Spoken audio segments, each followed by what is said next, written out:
तो बहुत सारे ऐसे गलती होते हैं जो ब्लॉगिंग के फील्ड में नए ब्लॉगर करते हैं, जिसके कारण से उनका ब्लॉग का स्पीड जो है बहुत ही घटिया रहता है। मतलब कि लोडिंग टाइम ज़्यादा होने के कारण जल्दी ब्लॉग लोड नहीं होता है। और ऐसे में आपके मन में चलता होगा कि आखिर वो कौन कौन सा मिस्टेक करते हैं जिसके कारण से ब्लॉग का स्पीड आपका स्लो हो जाता है, मतलब वेबसाइट का स्पीड एक स्लो हो जाता है। तो ऐसे में आप वो पाँचों गलती नहीं करिएगा, जिससे ये होगा कि आपका गलती भी खत्म हो गया और आपके ब्लॉग का स्पीड भी इंक्रीज हो गया। जानना चाहते हैं? इस वीडियो को लास्ट तक देखिएगा और इसका बेनिफिट आप उठा सकते हैं। हेलो दोस्तों, मेरा नाम है अजय और आप देख रहे हैं एज इन्फॉर्मर। दोस्तों, ब्लॉगिंग के फील्ड में जो है एक तरह से जहां ऑन पेज एसईओ की ज़रूरत पड़ती है, ऐसा ही अगर टेक्निकल डिपार्टमेंट में चले या टेक्निकल फील्ड में या टेक्निकल पार्ट को अगर देखा जाए, जहां पे होस्टिंग के मायने आता है, जहां पे ब्लॉगिंग सेटअप के मायने आता है, वहां पे बहुत लोगों को ये जानकारी नहीं होती है कि आखिर वो कौन सा गलती कर रहे हैं जिस गलती के कारण उनके ब्लॉग का स्पीड अच्छा नहीं हो रहा है। आप लोग जान रहे हैं स्पीड एक रैंकिंग फैक्टर है। गूगल में सर्च इंजन में अगर आपको अपने ब्लॉग को रैंक करना है तो स्पीड बहुत ज़्यादा मायने रखता है। लेकिन स्पीड कमता किस लिए है? क्योंकि अगर आपको ये मालूम हो जाए कि इस गलती के कारण आपके ब्लॉग का स्पीड जो है स्लो है, वो गलती खत्म, बात खत्म। वैसे तो बहुत सारे पॉइंट है, लेकिन मेन पॉइंट जो है 5 ऐसे पॉइंट को मैंने इस वीडियो में डिस्कस किया है। चलिए सबसे पहले समझते हैं कि नंबर 1 पॉइंट देखिए, ब्लॉगिंग का सबसे बढ़िया प्लेटफॉर्म वर्डप्रेस है। और वर्डप्रेस इसलिए है क्योंकि यहाँ पे कस्टमाइजेशन बहुत ज़्यादा है। मतलब इतना हाई लेवल का कस्टमाइजेशन है कि आप जैसा चाहे वैसा कस्टमाइज कर सकते हैं, राइट। कस्टमाइज करने का तरीका क्या है? एक तो है कि लेआउट कस्टमाइज करने के लिए आप जो है थीम को जो कम्प्लीटली चेंज कर सकते हैं। दूसरा है कि प्लगइन से आप अपने वेबसाइट के फंक्शनलिटी को इंक्रीज कर सकते हैं। मतलब ये होता है कि यहाँ पे बहुत सारे ऑप्शन अवेलेबल होते हैं, लेकिन इसका एक जो है निगेटिव साइड भी है, और वो ये है कि ज़्यादा प्लगइन्स अगर इस्तेमाल आप करेंगे तो आपका वेबसाइट ब्लॉग स्लो हो जाएगा। तो कहने का मतलब यहाँ पे ये हो गया कि अगर आप वर्डप्रेस ब्लॉग पे सिर्फ ब्लॉगिंग के पर्पज़ से इस्तेमाल कर रहे हैं, तो ऐसे में मैं कहूँगा जितना कम से कम जो है प्लगइन्स हो सके उतना कम प्लगइन्स का इस्तेमाल करिएगा। क्योंकि हर एक प्लगइन्स के लिए वो पूरा का पूरा कोड जो है लोड होना पड़ता है। जितने भी प्लगइन्स एक्टिवेट हैं वो वर्क करने के लिए, और ये सब कोड जब लोड होगा तो वास्तविक है कि आपका ब्लॉग स्लो हो जाएगा। और एक और चीज़, लोग क्या करते हैं कि जो प्लगइन्स इस्तेमाल नहीं करते हैं उस प्लगइन्स को सिर्फ डीएक्टिवेट करके छोड़ देते हैं। लेकिन अब से ऐसा नहीं करना है। जो प्लगइन्स इस्तेमाल नहीं कर रहे हैं, डीएक्टिवेटेड है, उसको कम्प्लीटली डिलीट कर दीजिए, उसके कोड को नहीं रखिए। आपको फिर ज़रूरत पड़ेगी फिर से जो है इंस्टॉल कर लीजिएगा, इसमें कोई बड़ी बात नहीं है। लेकिन वो कोड आपके वेबसाइट पे रहेगा, तो अगर मान लीजिए कभी इन फ्यूचर उस प्लगइन्स में कोई प्रॉब्लम आ गई तो उस प्लगइन्स का इस्तेमाल, चूँकि कोड तो अवेलेबल है ना, सिर्फ वो काम नहीं कर रहा, लेकिन आपके होस्टिंग पे जो है वो कोड अब मतलब वर्किंग पोजीशन में है, तो हैकर लोग जो है इसको टारगेट कर सकते हैं। इसलिए ये गलती आप नहीं करिएगा। तो मतलब नंबर 1 पॉइंट में यही देखा जाए कि आप ओवर प्लगइन्स इस्तेमाल नहीं करिए, जितना ज़रूरत है उतना कीजिए, क्योंकि प्लगइन्स जो है आपके वेबसाइट को स्लो करती है। मैं भी मिनिमम से मिनिमम कोशिश करता हूँ कि जो नेसेसरी नहीं है या उसका कोई अल्टरनेटिव आ गया जो एक ही प्लगइन्स में बहुत सारे फंक्शन काम करते हैं, वही प्लगइन्स इस्तेमाल करता हूँ। और जहाँ पर लगता है कि सिर्फ और सिर्फ कोड को कस्टमाइज करके विदाउट प्लगइन्स हम काम कर सकते हैं, तो इससे बढ़िया कुछ हो ही नहीं सकता है। जैसे कि मैं आपको इमेज के बारे में बताया था। अगर इमेज की बात करते हैं तो सेकंड नंबर पे यही पॉइंट आता है, और वो है इमेज।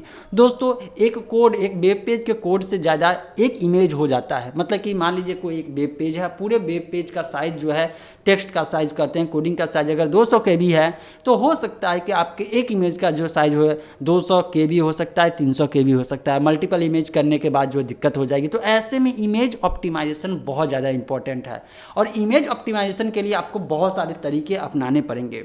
जो तरीका आपको सूट करेगा वो तरीका आप इस्तेमाल कर सकते हैं। वैसे ऑलरेडी मैंने इमेज ऑप्टिमाइजेशन से रिलेटेड एक tutorial video live screen record करके भी बताया हूँ। एक वीडियो ये भी बताया हूँ कि इमेज ऑप्टिमाइजेशन क्यों इंपॉर्टेंट है, और अगर इमेज ऑप्टिमाइज करके अपने ब्लॉग पे रखेंगे तो आपको बहुत बेनिफिट मिलेगा ब्लॉग स्पीड के मामले में और रैंकिंग के मामले में। मैंने भी देखा है, जब मेरा इमेज ऑप्टिमाइज नहीं होता था, जिस कारण से दिक्कत ये होती थी कि ब्लॉग का स्पीड स्लो हो जाता था। 2-2, 3-3 MB का एक पूरा वेब पेज होता था।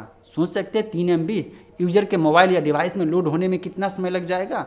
बस इसी कारण से आपको जो है इमेज ऑप्टिमाइज करके अपलोड करना होगा। अगर तीसरे नंबर की मैं बात करता हूँ, तो तीसरा नंबर बहुत इंपॉर्टेंट है प्लगइन्स के बाद, वो है वर्डप्रेस थीम। थीम दोस्तों इसलिए मैं कह रहा हूँ क्योंकि अगर आप फ्री वाले थीम इस्तेमाल करते हैं, ऐसा नहीं कर रहा हूँ कि फ्री वाले थीम बढ़िया नहीं होते हैं, अगर स्टार्टिंग में है तो आपको फ्री वाले थीम ही इस्तेमाल करना चाहिए। लेकिन अगर आपके पास पैसा है तो आप उस थीम में पैसा लगाएं जो थीम बहुत ही फास्ट और लाइट वेटेड है उसका कोड। मतलब ये कि आज के मतलब इंटरनेट ब्लॉगिंग के दुनिया में एक पे एक ऐसे थीम अवेलेबल हैं जो कि भले पेड हैं लेकिन वो इतना फास्ट लोड होते हैं, इतना ज़्यादा ऑप्टिमाइज रहते हैं, जिससे ये होता है कि आपका ब्लॉग फास्ट हो जाता है। फ्री थीम का सबसे बड़ा खासियत क्या है कि आपको पैसा नहीं देना पड़ता है, लेकिन सबसे बड़ा डिमेरिट मेरे समझ से है कि आपका ब्लॉग का ओवरऑल स्पीड बढ़िया होस्टिंग के बावजूद जो है स्लो कर देता है। अब कहिए कि ऐसा क्यों होता है, तो वो कोडिंग स्टैंडर्ड जो होता है ना, पुअर कोडिंग होता है। पुअर कोडिंग का मतलब ये हो गया कि वो जो पूरा का पूरा कोड होता है ऑप्टिमाइज नहीं होता है। अब कहेंगे यार ये होता कैसे है, तो एज ए डेवलपर मैं आपको बता देता हूँ, थोड़ा सा हिंट दे देता हूँ वहाँ पे क्या होता है। सपोज डैट कि एक फंक्शन को काम करने के लिए 4 लाइन का कोड लिखना है, लेकिन वही है लेटेस्ट स्टैंडर्ड के अनुसार वो 1 लाइन में अगर कन्वर्ट हो जाता है तो सोचिए कि 4 लाइन के कोड को जो है रेंडर करने की ज़रूरत नहीं पड़ेगी, इनफैक्ट कि उसको जो है लोड होने की ज़रूरत नहीं पड़ेगी। तो ऐसे में ब्राउज़र जो है कम कोड को लोड करेगा और फंक्शनैलिटी उतना ही हो रहेगा। इसीलिए आप सुनते हुए कि CSS के बारे में अगर थोड़ा बहुत जानते हैं, HTML CSS के बारे में, तो उसका जो है वर्जन अपडेट होता है तो ऐसे में पुराने चीज़ को हटाता है और नए चीज़ को इम्प्लीमेंट करता है। तो जो पेड थीम वाले होते हैं वो अपने थीम को टाइम टू टाइम अपडेट करते रहते हैं, उसमें जो भी ऑप्टिमाइजेशन हो सकता है लेटेस्ट स्टैंडर्ड के अनुसार, लेटेस्ट इंडस्ट्री के अनुसार, वो चीज़ उसमें देते हैं। इसीलिए मैं भी हमेशा पेड थीम इस्तेमाल करता हूँ। बहुत सारे लोग मुझे पूछते रहते हैं भाई ये थीम कौन सा है, तो मैं बराबर कहता हूँ यार पेड थीम। अगर पेड थीम लेना है तो अगर आप कॉमेंट में करिएगा कि हाँ भाई पेड थीम में जो बढ़िया थीम है उसका नाम बता दीजिए, मैं आप लोग को बता दूंगा, ताकि अगर वो पॉसिबल हो सके कहीं से मिल सके तो ले लीजिएगा और नहीं तो आप बाय कर लीजिए। लेकिन यहाँ पे आगे बढ़ने से पहले, चौथे पॉइंट से जाने से पहले मैं आपको थीम के बारे में एक चीज़ बताना चाहता हूँ। बहुत सारे न्यू ब्लॉगर क्या करते हैं, इंटरनेट पर सर्च करते हैं, फ्री में पेड थीम ले लेते हैं, क्रैक वर्जन ले लेते हैं। उसका नुकसान ये होता है कि यहाँ विंडोज़ वाली बात नहीं है कि क्रैक इस्तेमाल कर लीजिए कुछ नहीं होने वाला है या थोड़ा बहुत जो है नुकसान होगा। यहाँ पे आपका सर्वर है और आपके सर्वर पे इतना ज़्यादा लोड पड़ेगा या इतना ज़्यादा नुकसान दिया जा सकता है। क्या होते हैं कि जो अटैक करने वाले लोग होते हैं वो कोड में अपना कोड इंजेक्ट करके रखते हैं और फ्री में जो है उसको, जिसको नल थीम कहते हैं, वो जो है डिस्ट्रीब्यूट कर देते हैं। अब मान लीजिए कि वो थीम फ्री वाला जो पेड थीम था लेकिन आपको फ्री में मिल गया, उसमें कोड लगाया गया है, आप अपने होस्टिंग पे रख दिए। जैसे होस्टिंग पर रखेंगे तो होगा क्या, सबसे पहली बात कि आपका credential, login, user name, password, ये सब है डेटाबेस का पूरा रिकॉर्ड कॉपी कर सकता है, मतलब कि वो एक्सेस कर सकता है क्योंकि कोड है। और जैसे कि आप ये क्या करते हैं कि आप वर्डप्रेस में लॉगिन करते हैं तो वो भी तो एक कोड के थ्रू ही लॉगिन कर पा रहे हैं ना, एक्सेस कर पा रहा है ना, ऐसे ही वहाँ पे परमिशन मिल जाता है थीम के थ्रू। तो ये पहला दिक्कत हो जाती है। दूसरा ये कि वहाँ पे जो है ऐसे बैकलिंक क्रिएट कर दिया जाता है जो कि आपको पता तक नहीं चलता है वो क्रिएट होता है। तीसरा ये होता है कि मतलब कि उसका एक ही पर्पस होता है कि आपके सर्वर का रिसोर्स इस्तेमाल कर ले, कभी भी कर सकता है। तो बहुत सारे ऐसे नुकसान हो सकते हैं। तो मैं तो यही कहूँगा कि अगर आप पैसे नहीं लगा सकते हैं नहीं लगाइए, कोई फोर्स नहीं है। फिलहाल थीम जो है फ्री वाले इस्तेमाल करिए, लेकिन ज़्यादा फंक्शनलिटी, ज़्यादा ऑप्टिमाइज वाले चाहिए। जब आप पैसा अर्न करने लगेंगे तब वो खरीद लीजिएगा। राइट, तीसरा पॉइंट कंप्लीट हो गया।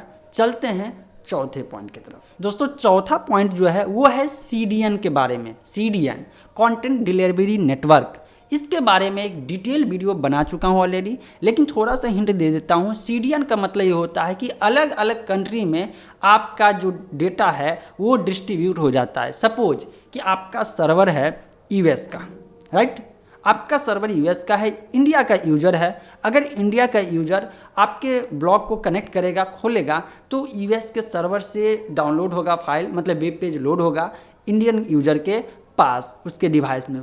तो समय लगा सपोज दैट 3 सेकेंड, राइट। लेकिन वही जो सर्वर है, होस्टिंग है, वो इंडिया में हो जाएगा और इंडियन यूजर है तो उसको हो सकता है कि 1 सेकेंड या 2 सेकेंड या मतलब कि मिली सेकेंड में ही, 1 सेकेंड से भी नीचे जो है जल्दी से लोड हो जाएगा।